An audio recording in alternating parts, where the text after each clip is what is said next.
Now, the coronavirus pandemic is battering the United States, especially in the southern and western states, where new cases of COVID-19 are surging exponentially. While Americans scramble for health safety, experts advise people to self-quarantine and have warned about a second possible wave of infections. The number of COVID-19 cases soared to a record high in the United States. In the last 24 hours, the country reported more than 35,900 cases, taking the total figure to nearly 2.4 million. The previous single-day record was close to 2 months ago when the U.S. reported 34,203 new cases.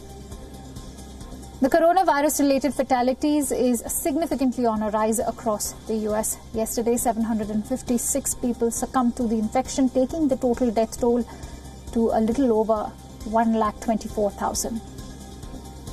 While experts have warned about another surge in cases, President Donald Trump has said that death count could surpass 150,000 mark. He also defended his statement by saying without mitigation, U.S. would have witnessed 2 million up to 4 million deaths. Now, the bulk of the new cases comes from the 3 states of California, Arizona and Florida. In California, the lethal virus has infected more than 7,000 people in one single day, and the state is witnessing the largest ever spike, with a sudden 69% rise in COVID-19 cases from the past 48 hours.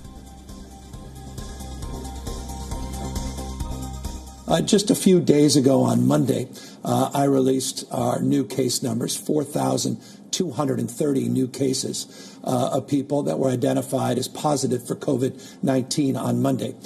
You'll see from this chart, just in the last few days, those numbers have increased some 69% to 7,149 individuals, over 7,000 individuals, a record number here in the state of California that have tested positive. Arizona reported 1,795 additional cases, signifying the infection's rapid spread, twice as fast among other severely affected COVID-19 states. The state has emerged as a major hotspot ever since the governor lifted restrictions in mid-May. While doctors are struggling to meet ends and experts are warning that a massive surge could overwhelm the hospitals, U.S. President Donald Trump went on to hold his second rally in Phoenix City, where his supporters blatantly violated social distancing norms. It's going the wrong way, and we're very close to overwhelming our hospitals in terms of the number of beds and also the number of ICU beds. That's not a good place to be at all. And we're not the only state in this position. Now, for the first time, Florida is also experiencing an explosion in the number of coronavirus cases. A day earlier, the state crossed its highest single-day surge by reporting 5,511 cases.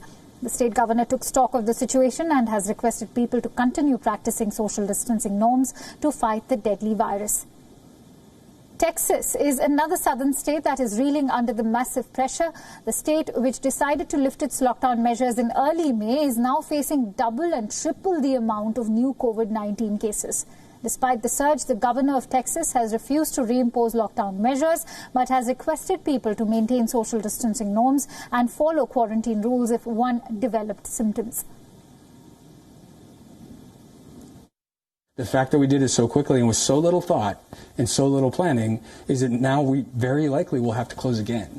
So long-term thinking suggests if you do it correctly and you make sure that everyone plays by the rules, if that doesn't happen and we have to close again, then a lot of places that probably could have made it now won't, because I can't keep doing this. 3 northern states, New York, New Jersey and Connecticut, which were once the major hotspots, have made major progress in limiting the virus spread. However, with cases surging exponentially in other parts of the country, officials are urging people to stay indoors, maintain social distancing and follow all COVID-19 related protocols to fight the global pandemic.